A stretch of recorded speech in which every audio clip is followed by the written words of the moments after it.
एकराळिति तदप्येष श्लोकोऽभिगीतो मरुतः परिवेष्टारो मरुतस्यावसङ्ग्रहे आवीक्षितस्य कामप्रियैर्विश्वे देवा सभासदैति श्रीनारायण वासुदेवाय सच्चिदानन्द सद्गुरु साईनाथ महाराज की जय।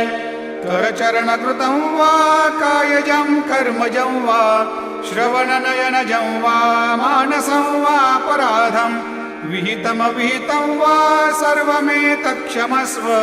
जय जय करुणाब्धे श्री प्रभो साईनाथ श्री सच्चिदानंद सद्गुरु साईनाथ।